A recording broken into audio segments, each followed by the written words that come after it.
Hey guys, welcome to the channel. Today, I'm gonna show you how to make an easy gluten-free coffee cake from scratch. This cake has a tender crumb, bakes up beautifully in the oven. We're gonna use some sour cream to keep it moist, and it's gonna have that warm cinnamon sugar taste that you love. This cake bakes up in an 8x8 pan. That's gonna help us bake it evenly and make sure that you get through it before it starts drying out. I'm Jamie with SavorySaver. I share gluten-free recipes, tips, tricks, and resources to make your gluten-free lifestyle easier. So please consider hitting that subscribe button and let's get started. So to start our coffee cake, the first thing we need to do is cream some butter and sugar together. So in a large bowl, you want to put 1 cup of regular white sugar and you want a stick of butter, which is 8 tablespoons. Make sure your butter is room temperature because we want it to blend into that sugar. Guys, we're gonna need to grease and flour our pan. So if there's butter on that wrapper, save that and use it to grease the pan or whatever else you prefer greasing your pans with. I'm gonna put this off to the side.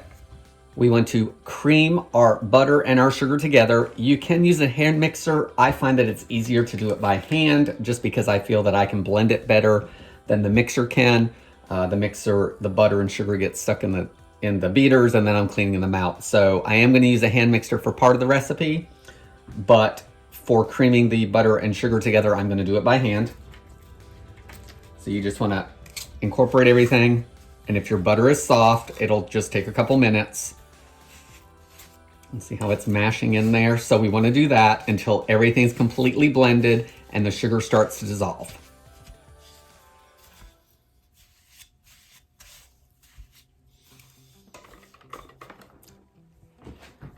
Guys, the temperature in my house right now is keeping the butter a little cooler than it would in the warmer months. So I'm gonna use the hand mixer to break it up and then go back to using just the spatula and working it myself. It's gonna break up the butter some, but I'll get a smoother consistency doing it by hand in the end.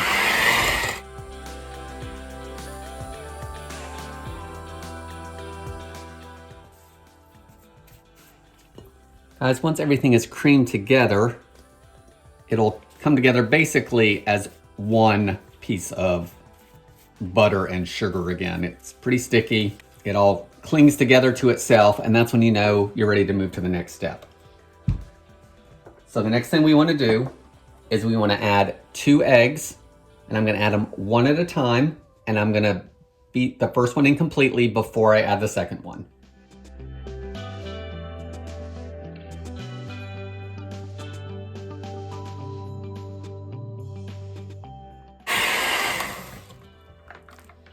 Once you don't see any yolk or any egg white, go ahead and give your bowl a scrape. Get everything back down to the middle. You can put your second egg in. And this time you want to beat it a little longer. You want to beat it till you no longer see any egg, of course, but we also want to beat it until it's a light yellow color. This is pretty dark in here, and we want to make sure all of that lightens up. So go ahead and mix it up for a good 2 minutes or so until everything lightens up in color.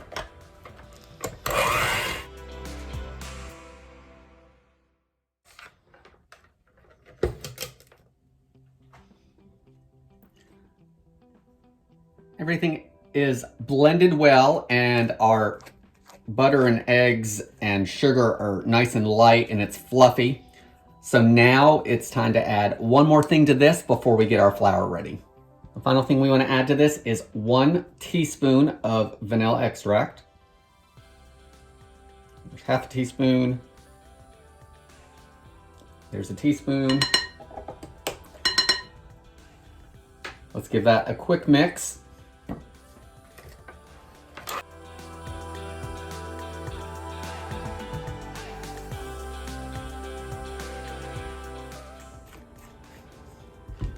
All right, let's put this off to the side for just a moment. Now we want to get our dry ingredients together.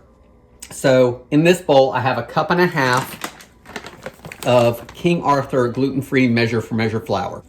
This is their gluten-free blend and it already has xanthan gum in it.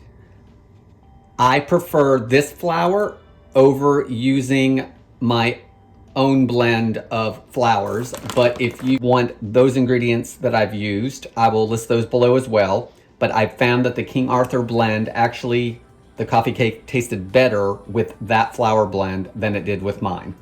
So I will list those below should you want to go that route. But if not, you want 1.5 cups of the Measure for Measure flour. So to our gluten-free flour blend, we want to add 1.5 teaspoons of baking powder, which is also 1/2 tablespoon.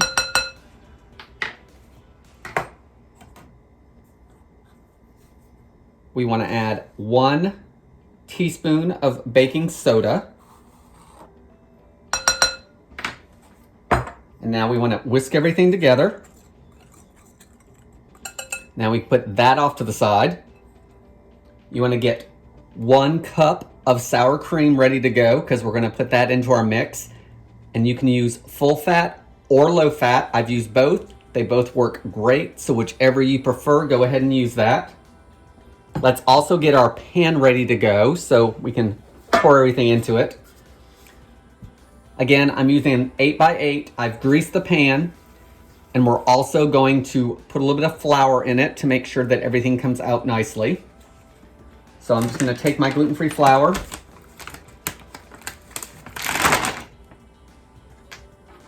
and I'm going to add just about 1 teaspoon or so. We'll see if it needs that much.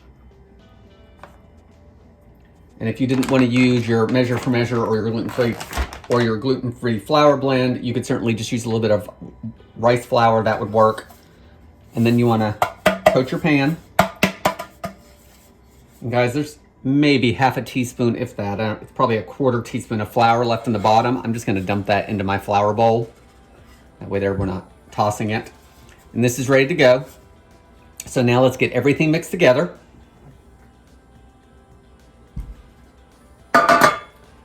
I've got my scraper ready because we're going to scrape down our bowl a couple times as well. But I want to add about 1/2 the flour, blend it in, and then about 1/2 of the sour cream, and then I'll repeat the process, and that'll make sure everything blends up nicely. So let's put 1/2 the flour in. And then I'm going to blend it just until everything's mixed, and then I'll add part of the sour cream.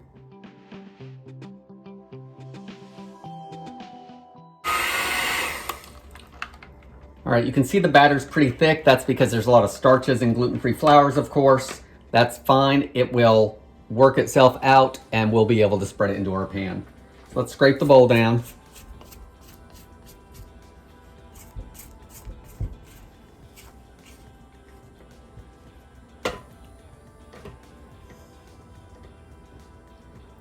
Let's give it another mix before we add some sour cream.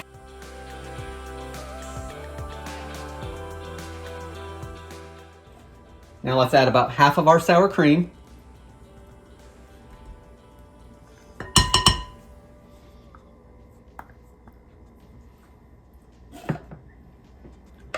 Give it a blend.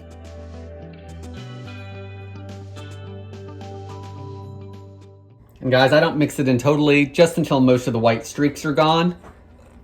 Now we can put the rest of our flour in. Let's scrape the bowl a little bit too, just to get it back in there, because we want everything incorporated. Blend this in and then add the rest of your sour cream. Guys, this is the last of the sour cream going in for a final mix. Usually at this point is when I turn on the oven. That'll give the batter some time to hydrate. And once the oven's preheated, we'll pop it in. But at this point, this is usually when I preheat my oven. I'm going to turn my oven on to 350 degrees Fahrenheit. So I'm going to do that, blend this in, and we'll get it in the pan.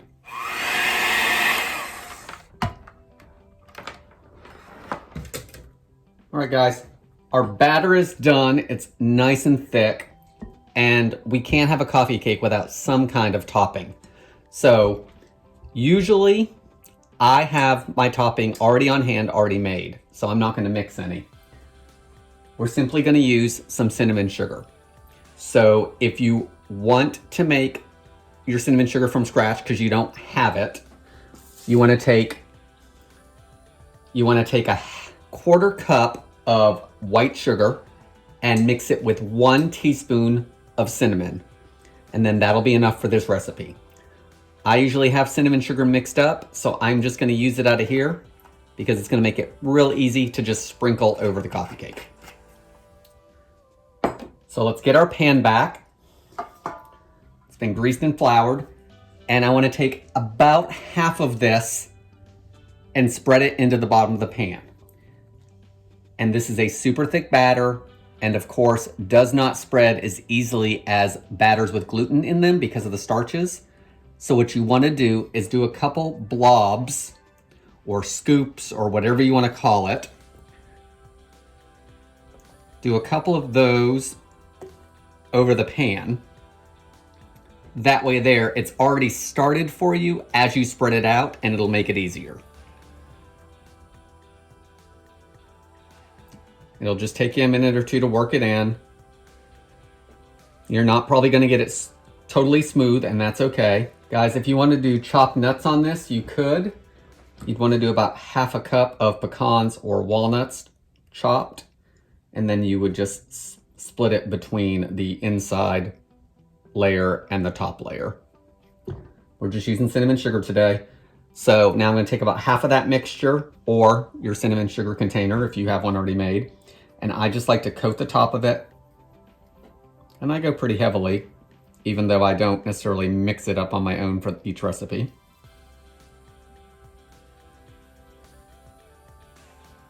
So as much or as little as you like. And then we want to get the rest of this batter onto the coffee cake, and then we're going to sprinkle cinnamon sugar again. So again, take it and put a little bit here and there, and then spread it. It'll spread easier.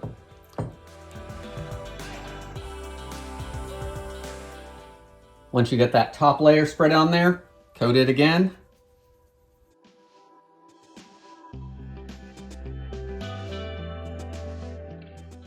My oven isn't quite preheated, which will give this just a few more minutes to hydrate, and then we'll pop it in the oven. You want to bake it again at 350 degrees for 40 to 50 minutes. It typically takes me anywhere from 40 to 45. So if you need to go a little longer, you can. But you want to check it at 40 minutes with a toothpick. It should come out clean. And if it doesn't, or if you think it needs to go a little longer, do another 5 minutes. It's probably not going to take the 50, but if your oven temp's a little off or just different conditions, it may take that long. So I'm going to get this in the oven. We'll make sure it's done. Once it's done, I will cool it in the pan on a rack, and then it'll be ready to serve.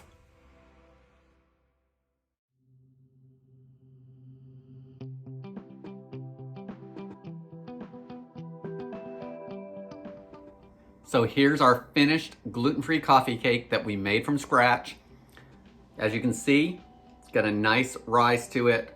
The crumb is very good. It's got those nice little cake crumb pieces that we want to see. It's a corner piece. How many of you like corner pieces or end pieces? I like a piece from the middle, but I want to make sure this cake lasts until I get through it. So I didn't cut all the way into the middle. I had to take one for the team and eat that corner piece. Tara and I will fight over the middle pieces later, I'm sure. Let's give it a taste.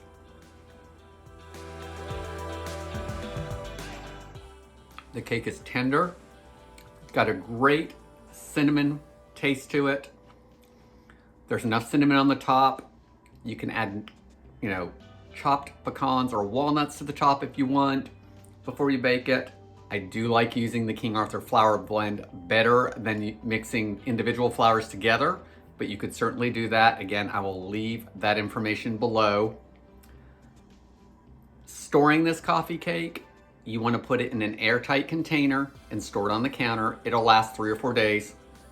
After that, it's going to start drying out, but with an 8x8 pan size, that should be easy enough for you to get through, or give a piece to a friend or a neighbor.